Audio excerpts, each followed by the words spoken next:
Hello students, हमारे इस YouTube के चैनल पर एक बार फिर से आपका मोस्ट वेलकम है। आज हम आपके लिए लेकर के आए हैं क्लास 12 का फिजिक्स चैप्टर नंबर 3 और हमारे इस वीडियो का लेक्चर नंबर 3 चलने जा रहा है।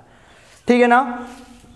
तो इसके पहले हमने बच्चों 2 लेक्चर ख़त्म कर लिए हैं।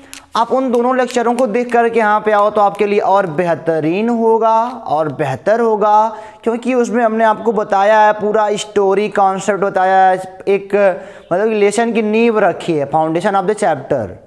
वहाँ से अगर देख के आते हो तो आगे आपको कोई परेशानी नहीं हो सकती। ठीक है, तो वही बात है। अब आप क्या करते हो आप जानो। ठीक है, चलो आ जाओ। आज की टॉपिक के बारे में आप सोच लोगे कि आज की टॉपिक क्या है, तो आपने थंबनेल देख लिया होगा, टॉपिक लिखा होगा वहाँ पे, लेकिन फिर मैं आप बताता हूँ। आज की टॉपिक है रेजिस्टेंस, रजिस्टिविटी।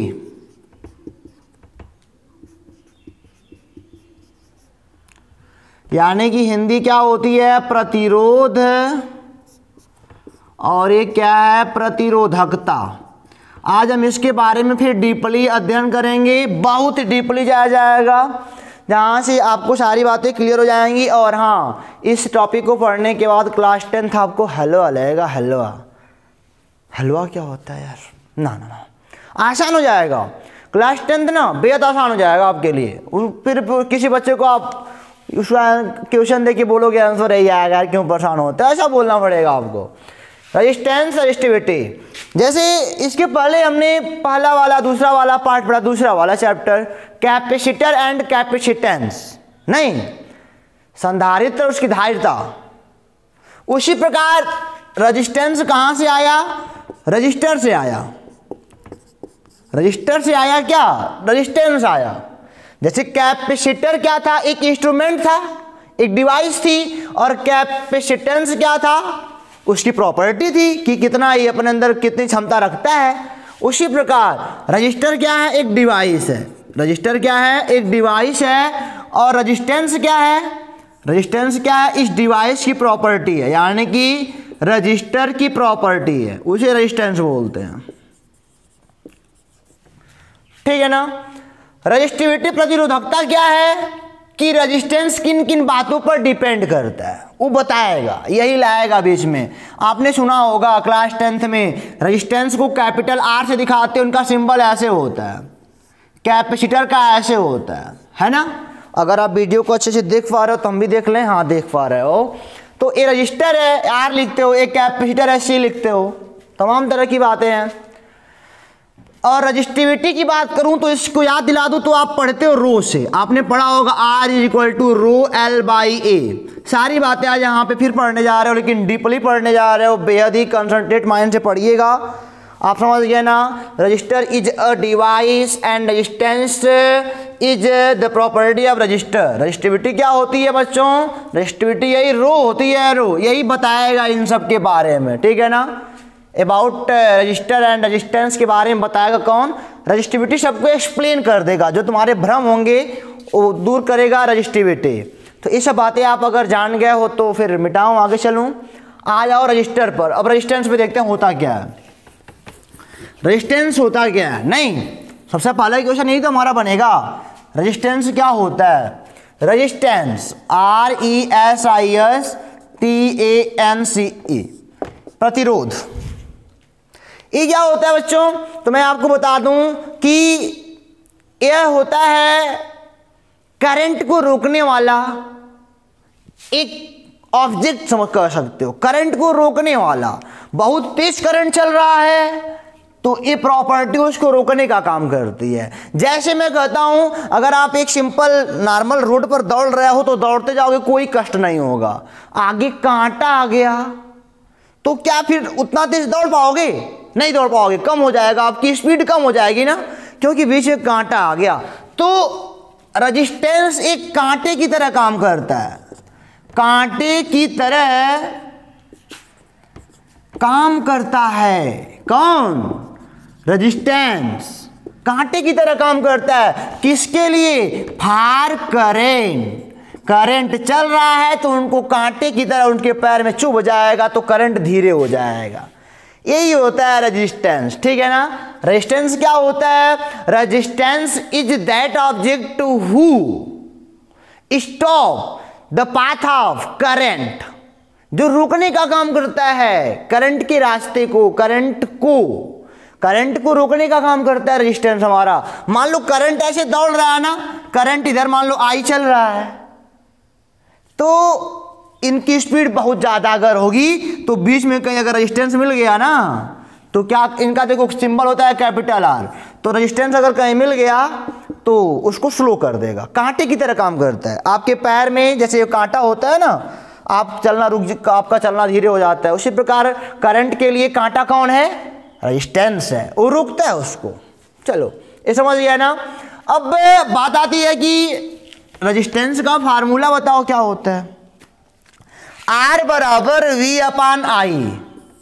मेरा मतलब इससे नहीं है कि आपने पढ़ा है V proportional to I, V बराबर आई आर है, आपने क्लास 10th में पढ़ ली हो सारी बातें।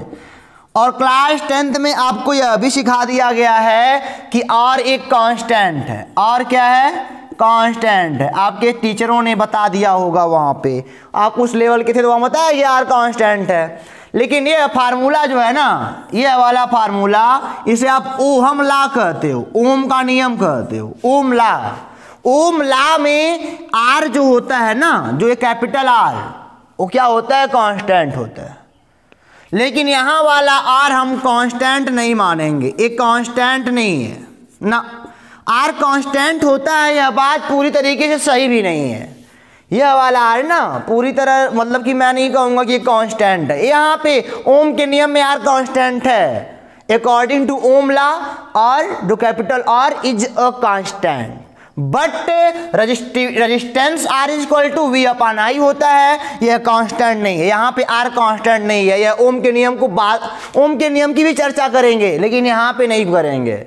परेशान ना हुई, खाली रेजिस्टेंस पढ़ रहे हो, इसके बारे में शांति से पढ़ो, सारी बातें नोट करते रहना, ठीक है ना। ये ओम के नियम के अनुसार सारी बातें हो रही हैं।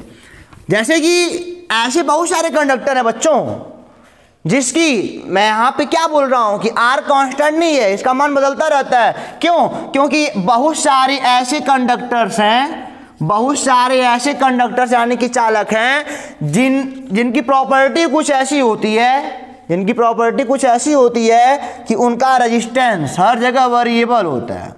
रेजिस्टेंस क्या होता है? वेरिएबल होता है। कंडक्टर जैसे कि वायर ले सकते हो, वायर के बारे में नाम सुन रहे हो ना, वायर है तो उसमें करंट फ्लो कर रहा है।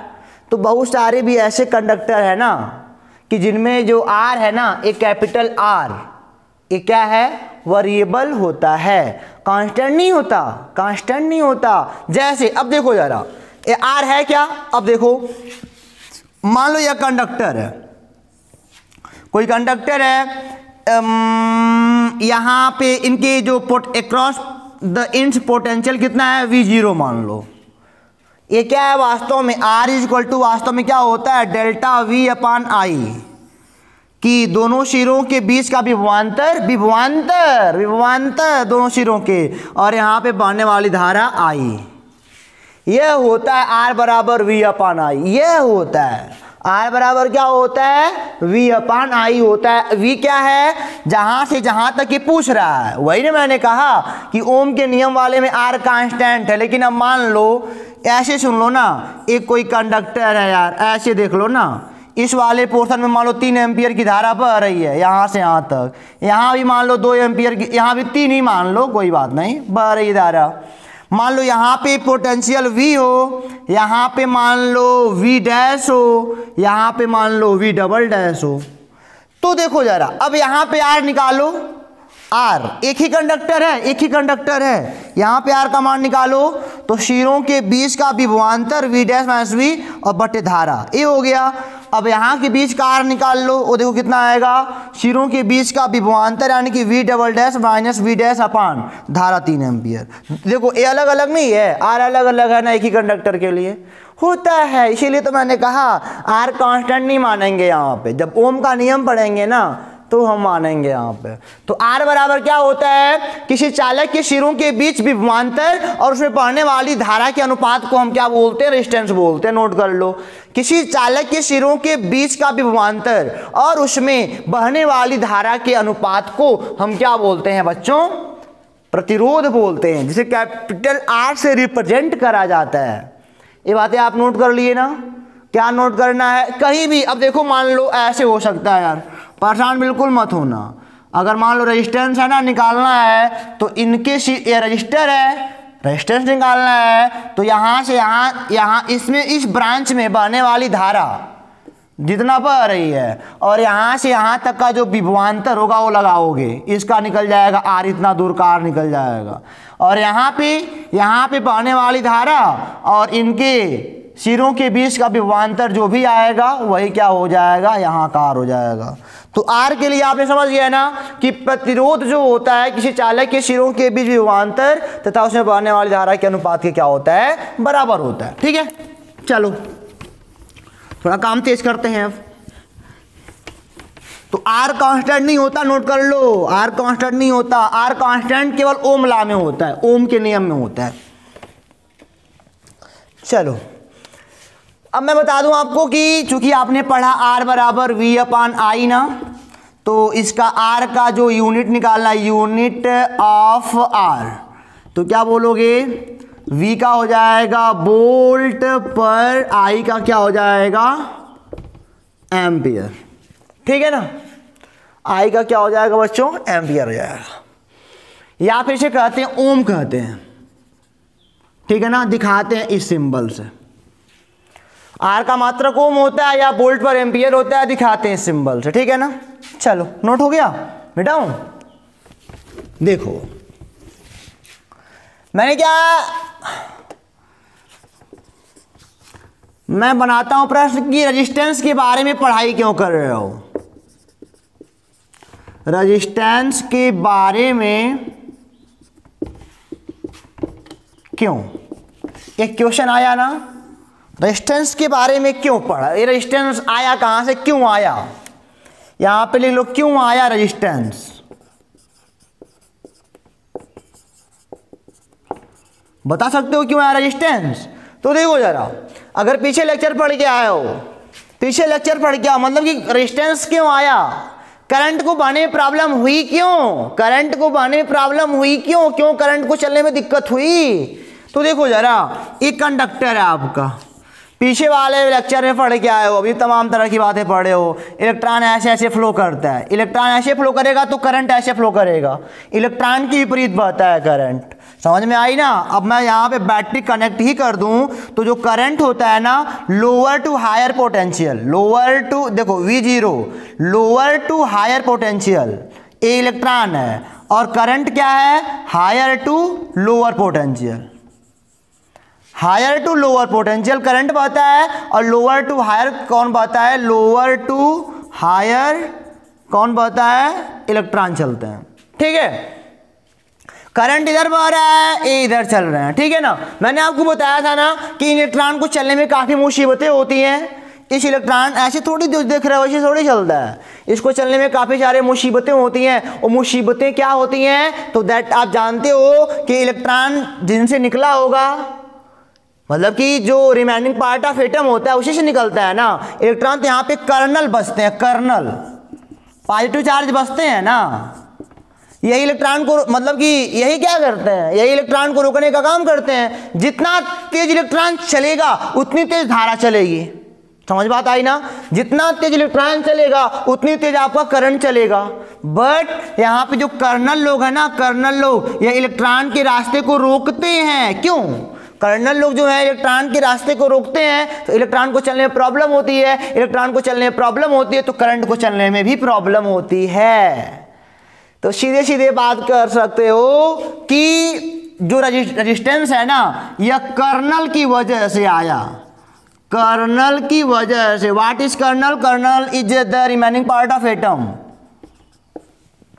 कर्नल रेजिस्टेंस कहाँ से आया, कर्नल की वजह से। अगर कर्नल ना होते तो बहुत तेज चलता, बहुत तेज चलता, लेकिन कर्नल को रोकने का काम करते हैं। और कर्नल क्या होता है, कर्नल से इलेक्ट्रॉन लड़ते भिड़ते हैं, कोलिजन होता है, और कोलिजन होने की वजह से क्या होता है बच्चों, ये धारा को चलने में प्रॉब्लम होती है, धारा को चलने में दिक्कत होती है। तो रिस्पॉन्सिबल कौन हुआ, कर्नल हुआ रिस्पॉन्सिबल, रेजिस्टेंस मतलब कि धारा को रोकने में। मैंने यहाँ पे बोला धारा को रोकने में, धारा को रोकने में रिस्पॉन्सिबल,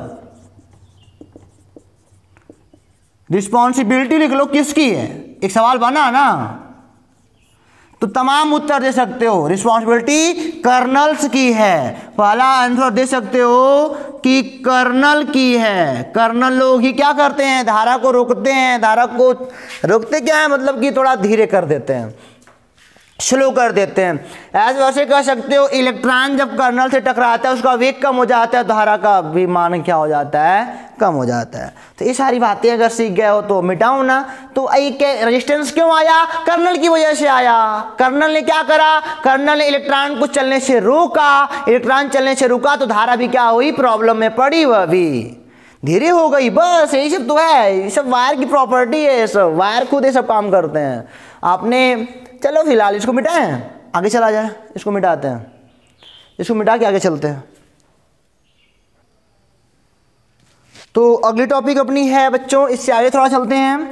हमने पढ़ा है, यानी कि मैं लिख सकता हूं we know that I is equal to वीना, VDENA, वेयर VD क्या है, ड्रिफ्ट वेलोसिटी। पीछे का लेक्चर नहीं देख के आओ, देख के आओ तो प्रॉब्लम में पड़ जाओगे। ई क्या है, चार्ज ऑफ इलेक्ट्रॉन, ई क्या है, चार्ज ऑफ इलेक्ट्रॉन। एन क्या है, number of electron per unit volume. A क्या है, क्रॉस सेक्शन एरिया, जहां से इलेक्ट्रॉन निकलते हैं वो सर, जहां से इलेक्ट्रॉन निकलते हैं वही क्या है, एरिया है, क्रॉस सेक्शन एरिया होता है। और हमने जानते हैं चूंकि VD बराबर वोल्टेज के रूप में EV/ml into tau, tau average नहीं, हमने फार्मूला प्रूव यहाँ पे किया था, थोड़ा अपने मार्कर में डाला था। तब आपने क्या पढ़े हो, VD बराबर जो ड्रिफ्ट वेलोसिटी VD होती है ना, वह EV/ml इंटू टाउ। टाउ क्या होता है बच्चों, रिलैक्सेशन टाइम होता है। आप जानते हो कि बहुत सारे इलेक्ट्रॉन क्या होते हैं, कर्नल से टकराते हैं ना, बहुत सारे कर्नल से टकराते हैं, और कर्नल से टकराते हैं तो किन्हीं दो टक्करों के बीच में जो समय होता है ना, लगता है जहां तक इलेक्ट्रॉन रिलैक्स करता है। बताता हूं, थोड़ा पानी पिला दूं, ध्यान दो। देखो बहुत सारे कर्नल हैं ऐसे, इलेक्ट्रॉन क्या करता है, देखो यहां से यहां तक टकराने में जो समय लगा, यानी जितना दूर टकरा रहा है, बेचारा मर रहा है, यहां तक रिलैक्स करता है, इतनी दूर तक रिलैक्स होता है ना, आराम करता है, शांत रहता है, फिर टकरा जाता है। तो इसी को वो इनके भी जो समय लगता है ना, सभी इलेक्ट्रॉनों की बात होती है, टाउ एवरेज कहते हैं। ठीक है, वी क्या है, potential across the conductor, L क्या है, लेंथ ऑफ कंडक्टर, एम क्या है, मास ऑफ इलेक्ट्रॉन, ई क्या है, चार्ज ऑफ इलेक्ट्रॉन। ठीक है, ये वैल्यू यहां पे पुट करो, I is equal to EV/ml tau average है, बार बार लिखना थोड़ी उचित होता है, ENA हो गया ना। चलो मैं आपको एक बात बताता हूं, वो बहुत लंबा फार्मूला आपको दिख रहा होगा, नहीं परेशान बिल्कुल मत होइएगा, मैं ऐसे कर देता हूं। मैंने बोला I गुणे ml बराबर EV टाउ ENA, मैंने बोला ml अपान, इनको सबको इधर लेते आओ, यानी कि tau E square NA is equal to, मैंने क्या बोला, ml, I तो इधर ही है, IML, अरे लोग इधर है, बचा V। अब इसको ऐसे कर सकते हो, V अपान I, ए वाला I अगर यहाँ आ जाए तो क्या हो जाएगा, ML upon tau E square NA, और V अपान I यही क्या है, R है, R is equal to ML upon tau E square NA। इस फार्मूले को आप नोट कर लो। यहाँ पे M क्या है, मास ऑफ इलेक्ट्रॉन, L क्या है, लेंथ ऑफ कंडक्टर, टाउ क्या है, रिलैक्सेशन टाइम है, ई क्या है, चार्ज ऑफ इलेक्ट्रॉन है, एन क्या है, number of electron per unit volume है, ए क्या है, क्रॉस सेक्शन एरिया है। इसको नोट कर लो, तब मिटाऊँ इसको, थोड़ा आगे चला जाए, मिटा दो इसको ना। चलो इसको मिटाते हैं बच्चों। सारा फार्मूले तो सारे लगाए हैं मैंने, कुछ कर थोड़ी है। अब देखो जरा, लेकिन यहाँ पे मजा आने वाला है। इसको देखो जरा, m क्या है, मास ऑफ इलेक्ट्रॉन है, ये तो खुद कांस्टेंट है अपने आप में, उसको कोई बदल पाएगा क्या, नहीं बदल पाएगा ना। टाउ क्या है, रिलैक्सेशन टाइम है, स्पेलिंग गलत होगी, RELAXTATION। ई क्या है, चार्ज ऑफ इलेक्ट्रॉन, ये अभी कांस्टेंट है, ये अभी एक प्रकार से कांस्टेंट में आएगा, लेकिन ये बताता हूँ, आपने पीछे पढ़ा भी होगा। ये अभी क्या है, चार्ज ऑफ इलेक्ट्रॉन, ये भी कांस्टेंट है, ऊपर लिखा हूँ कौन क्या क्या है। एन भी कांस्टेंट है, number of electron per unit volume, ठीक है ना। एरिया भी, एरिया के बारे में बात करते हैं अभी। तो आपने देखा ये सब लोग, ठीक है ना, यानी कि m upon tau E square N. अच्छा बताओ, मास ऑफ इलेक्ट्रॉन तो बदलेगा नहीं, कभी नहीं बदलेगा। चार्ज ऑफ इलेक्ट्रॉन ये भी नहीं बदलेगा, 1.6 मल्टीप्लाई बाई 10⁻⁻19 कूलम, ये भी नहीं बदलने वाला। ये दोनों तो बदलने वाले हैं नहीं, बदलेगा केवल तो टाउ बदल सकता है और एन बदल सकता है।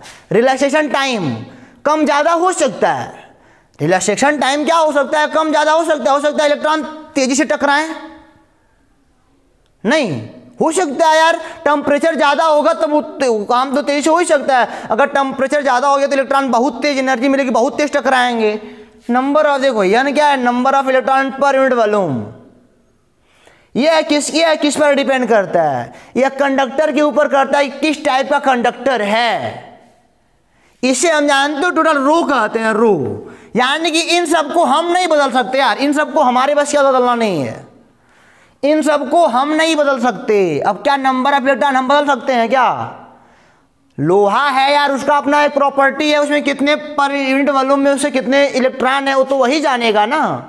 चांदी है तो उसके पर यूनिट वॉल्यूम में कितने इलेक्ट्रॉन हो तो वही जानेगा ना, इसमें हमारी कोई हाथ है ही नहीं। इसी को हम कहते हैं रो, इसी को हम क्या कहते हैं, रो। ये फार्मूला अच्छा सा मेंटेन कर लो, रो बराबर क्या, इसी को हम बोलते हैं रजिस्टिविटी। क्या बोलते हैं, रजिस्टिविटी, ठीक है ना।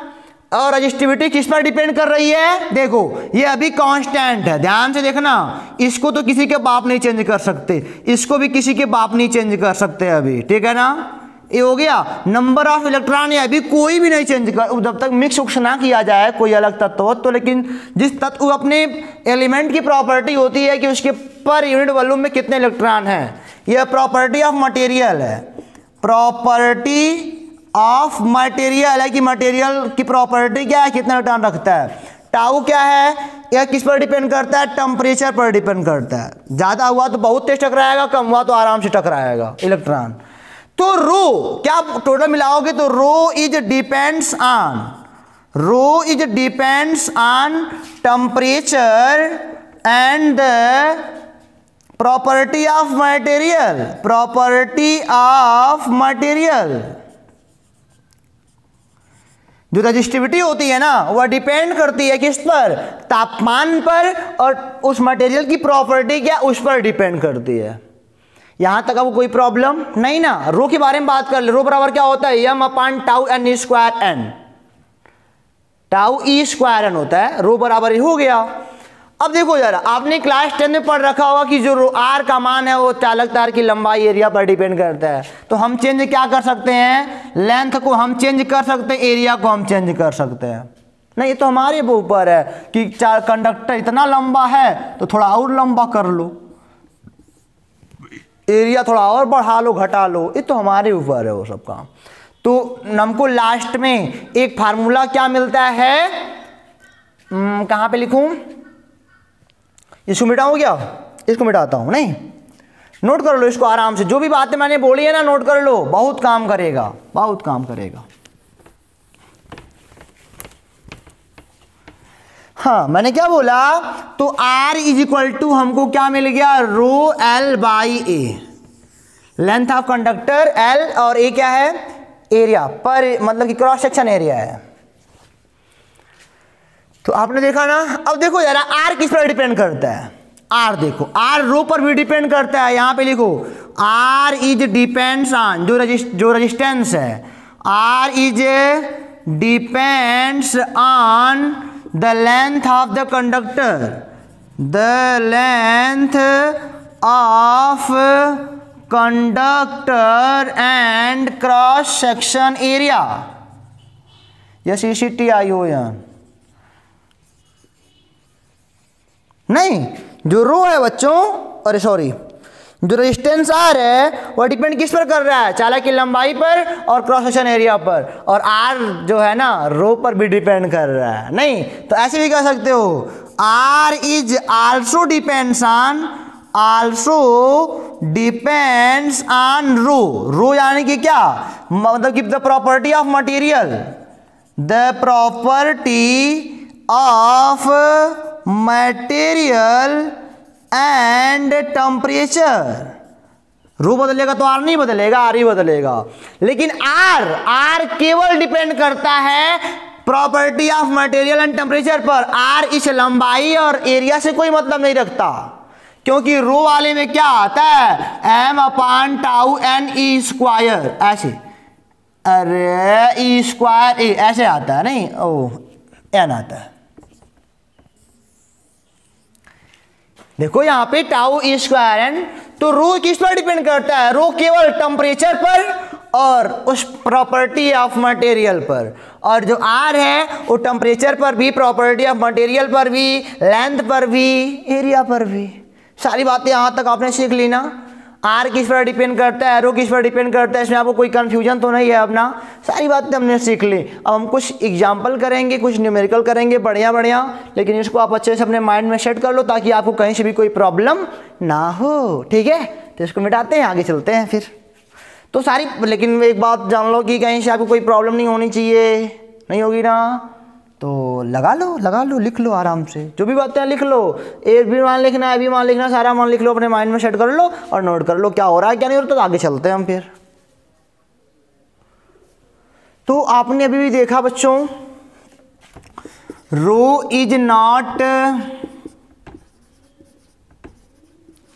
Depends on L and A, यानी कि shape and size, shape and size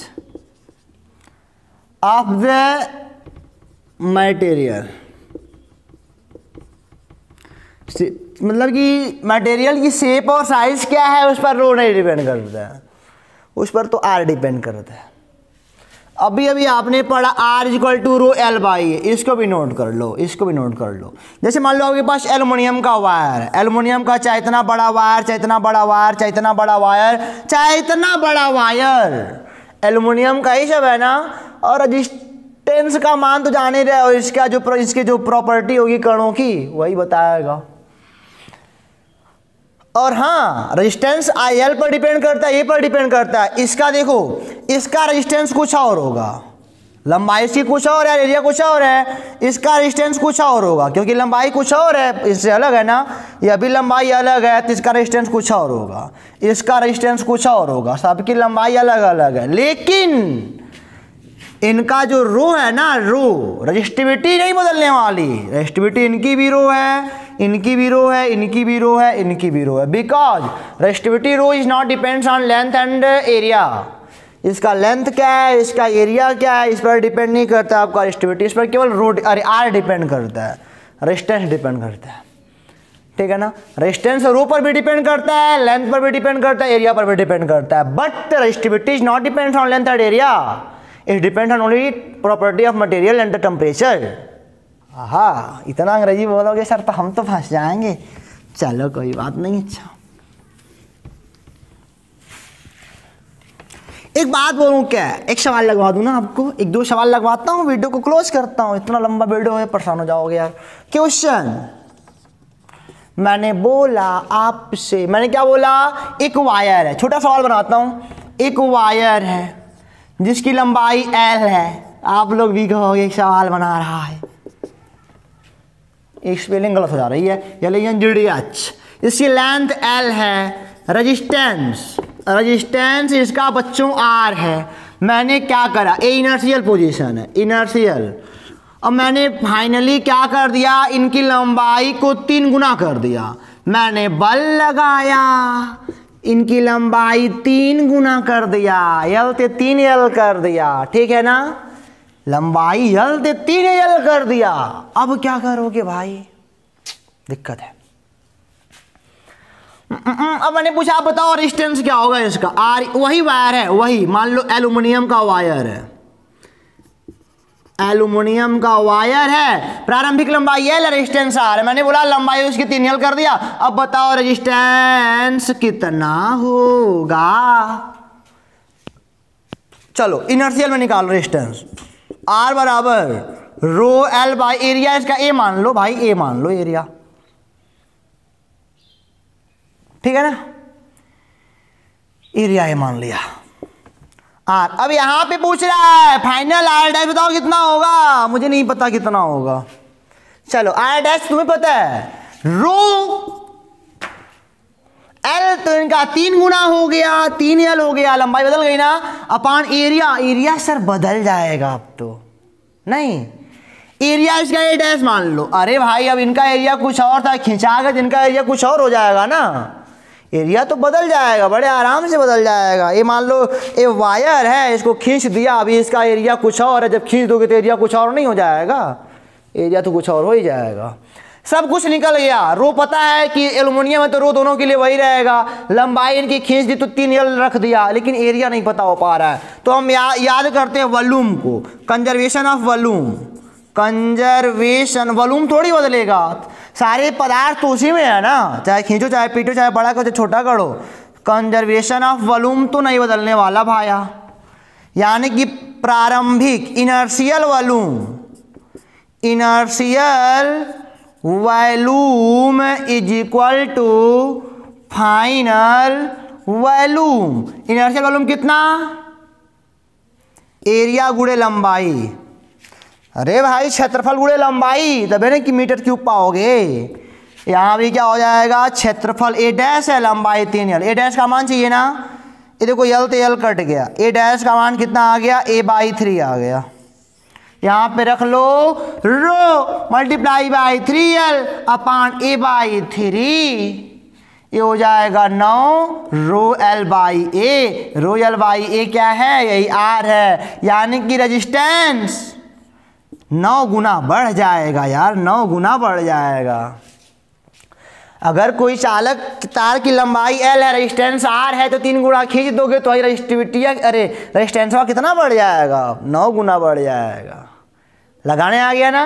देखो शुरुआत में रोयल बाई ये था, आर शुरुआत में रोयल बाई ये था, सारे नियम कानून के मद्देनजर रखते हुए हमने पाया आर बराबर रोयल बाई ये आएगा। मैंने बाद में जब 3 गुना लंबाई कर दी तो मैंने पाया आर डैश बराबर रो गुणे 3 एल। लंबाई पता है, एरिया नहीं पता है, रो बदलने वाला नहीं है, तो पदार्थ इकट्ठ है वही एल्यूमिनियम, एल्यूमिनियम। ए डैश का मान निकालना था तो हमने कहा किसी पदार्थ को पीटो पाटो खूनो खानो कुछ करो, उसका वॉल्यूम नहीं बदलने वाला है, तो टूटे टाटे ना भाई, टूटे उटे ना, नहीं तो बदल जाएगा। तो ए गुणे एल बाई ए डैश गुणे 3 एल, दोनों का वॉल्यूम बराबर होना चाहिए। ए डैश हो गया, एल तो एल कट गया, ए डैश का मान ए बाई 3 आ गया, रखा मैंने आर डैश का मान 9, आर 9 गुना बढ़ गया। तो एक क्वेश्चन लग जाएगा ना। चलो एक मैं बातें करता हूँ, 3 गुना बढ़ाया तो 9 बढ़ा। मैंने आपसे बोला इसकी लंबाई को आधा कर दो भाई, आधा कर दो, आधा कर दो। अब देखो क्या हाल हो रहा है, लंबाई आधा कर दिया भाई। अब क्या होगा जी, ये तो सब वही रहेगा लेकिन यही बदलेगा। अब इसका भी मान लो एरिया ए डैश ही रहेगा, नहीं मान लो एरिया तो निकालना पड़ेगा, एरिया गुणे लंबाई। अब देखो जरा, चलो यल तो यल कट गया, कट जाएगा फिर से। ए डैश बराबर कितना आ गया, 2a आया, ए डैश का मान कितना आ गया, 2a आ गया। तो यह ए डैश का मान 2a यहाँ रख लो हाफ, ठीक है। अब ये हो जाएगा रो एल बाई 2 और 2a 1/4 rho into L by A. अब देखो जरा आर डैश का मान 1/4 है, पहलका वाला आर है, पहले वाले आर के 1/4 हो गया, घट गया। जो नया प्रतिरोध आया है ना, जब इनको दबा दिए हो, छोटा कर दिए हो, आधा कर दिए हो, तो R डैश का मान कितना आ गया, पहले वाले का 1/4, 1/4 आ गया, घट गया R का मान। इस डिपेंड क्या कर रहा है, अभी पढ़े हो, देखो R बराबर रोयल बाई ए, एरिया बढ़ेगा तो R घटेगा, एरिया घटेगा तो R बढ़ेगा। यहाँ पे देखो एरिया पहले था, अब एरिया 2A हो गया, एरिया ज़्यादा हो गया तो R का मान तो कम होना ही होना है। पहले इतना था, 4 मतलब 1/4 घट गया हो, उतना गुना घट गया। अब पहले वाले में क्या था, A गुणे L बराबर A डैश गुणे 3L। अब L से L कट जाएगा, A डैश का मान A/3, एरिया घट गया था, एरिया घट गया था तो उधर क्या हो गया था, रेजिस्टेंस बढ़ गया था, और यहाँ पे एरिया बढ़ गया तो रेजिस्टेंस क्या हो गया, पहले वाले से घट गया। तो ये बातें आप याद रखना, ठीक है। इसका भी आंसर आपके माइंड में सेट होना चाहिए, सेट हो गया होगा तो आगे चले। इसका ट्रिक बताते हैं आपको, ट्रिक। जब बात आए कंजर्वेशन ऑफ वॉल्यूम की, तब ये ट्रिक लगा देना, फटाक से उत्तर आ जाओगे। For conservation of volume,